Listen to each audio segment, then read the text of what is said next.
देख सकते हैं जहां पर यह पान मंडी 24 घंटा भरा हुआ रहता था, आज सन्नाटा पड़ा। देख सकते हैं रक्सौल बाजार में पसरा सन्नाटा। 100 रुपये से अधिक खरीदारी पर भंसार का असर पहुंचने लगा रक्सौल के बाजार में। चलिए हमारे साथ पूर्व मुखिया भी है वाल्मीकि जी, इनसे पूछेंगे कि लड़के हैं और ये बताएंगे कि बाजार का स्थिति फिलहाल कैसा है। स्थिति तो बहुत दयनीय हो गया है।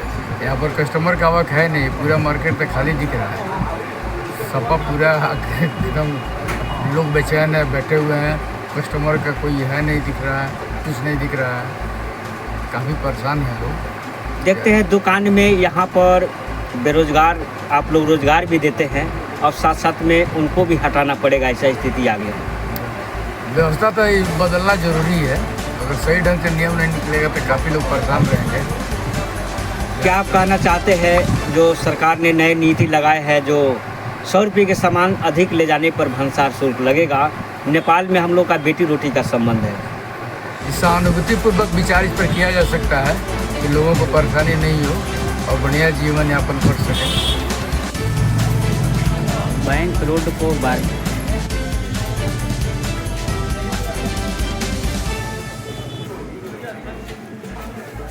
देख सकते हैं किस तरह से दुकान में प्रतीक्षा किया जा रहा है ग्राहक को। यह केंद्र बिंदु माना जाता है बैंक रोड को, जहां पर सन्नाटा पड़ा हुआ है बैंक रोड। देख रहे रक्सौल बाजार ऐसा था कि शनिवार के दिन यहाँ हमेशा लगता था कि कोई धाम है, मेला है, लेकिन ऐसा स्थिति आ गया है कि यहाँ सन्नाटा पड़ा हुआ है। कि क्या कारण है? कारण यही है, ये जो लागू हो गया है भंसार पे कि उधर का आदमी 100 रुपया से ज़्यादा का मार्केट यहाँ से करके नहीं जा सकता है। इसी के चलते थोड़ा मार्केट में उदासी है।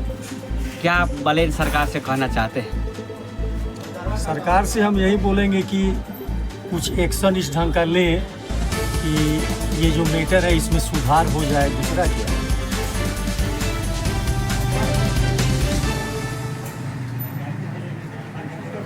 बैंक रोड मार्केट का केंद्र बिंदु माना जाता है। देखिए यह रोड भी सन्नाटा पड़ा हुआ है। किस तरह से पूरे दुकान जो है एक भी ग्राहक नहीं दिखाई दिया, पूरे सन्नाटा पड़ा हुआ है इस रोड में। जो 24 घंटा इस मेला की तरह, कुंभ की मेला की तरह भीड़ रहने वाला यह केंद्र बिंदु माना जाता है बैंक रोड, जहाँ सन्नाटा पड़ा हुआ है। ग्राहक इंतजार कर रहे हैं दुकानदार। वहीं कहीं चर्चा हो रही है कि आखिर दुकान को स्टाफ का मंत्री देंगे तो कहां से देंगे। चलिए भाई साहब, देख रहे हैं दुकान में ग्राहक का प्रतीक्षा कर रहे हैं, वहीं आप लोग स्टाफ भी रख रहे हैं और स्टाफ को हटा रहे हैं। लेकिन बलेन शाह की जो नई नीति लागू हुआ है, 100 रुपया की अधिक मूल्य ले जाने पर भंसार टैक्स लगेगा। गलत है, गलत है। इस पर आप क्या करना चाहते हैं? मैंने सामान, खुदरा सामान जो घरेलू सामान उसको छूट दे, बल्कि रोके। जो बोरा का बोरा माल जाता है उस पर रोके, घरेलू सामान के लिए छूट है। मानिए नेपाल है, इंडिया दोनों एक है।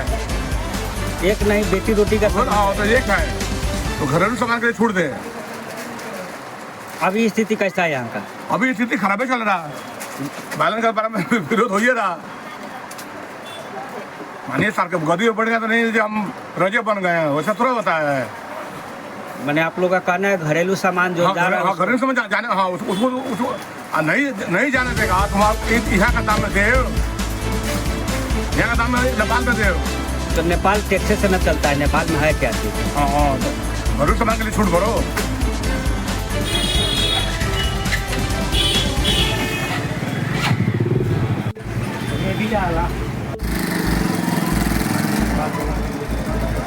देख सकते हैं नेपाल का नए नियमावली से यह केंद्र बिंदु माना जाता है बैंक रोड का, जहां सन्नाटा पड़ा हुआ है। लगता था कि यहाँ कुंभ का मेला लगता था इस रोड में, लेकिन देख लीजिए हाल फिलहाल शनिवार का दिन यहाँ बिखरा हुआ यह सड़क दिखाई दे रहा है।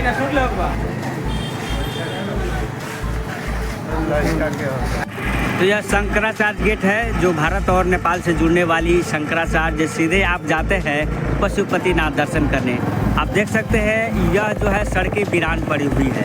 जो रक्सौल बाज़ार में पसरा सन्नाटा, 100 रुपये से अधिक खरीदारी पर भंसार का असर पड़ने लगा यह शंकराचार्य गेट पर। क्योंकि बता देते हैं बलेन शाह की सरकार आते ही नए नियमावली नीति को लेकर दोनों देशों में हड़कंप मच चुका है। फिलहाल नेपाल में भी हड़कंप मचा हुआ है। पता ना बालेंसा से सरकार चलने वाली है कि नहीं है, लेकिन हम यह तो पुष्टि नहीं करेंगे।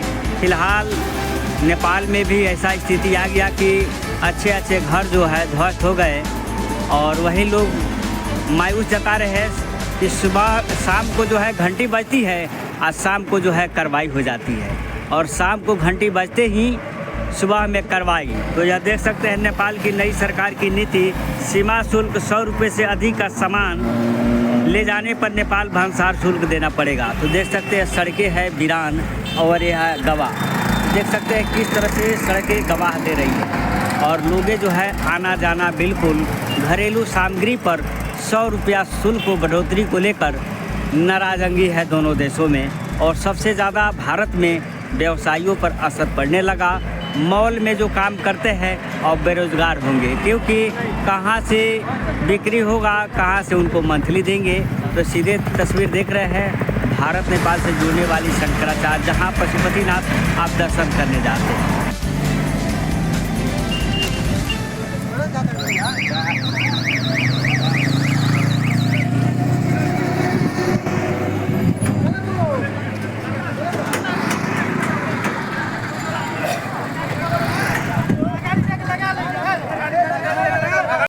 तो यह देख रहे हैं भारत नेपाल से जुड़ने वाली मैत्री पुल है, जहां से आप सीधे पशुपतिनाथ दर्शन करने जाते हैं नेपाल काठमांडू पोखरा। तो आप देख सकते हैं शंकराचार्य, यानी आप भारत से नेपाल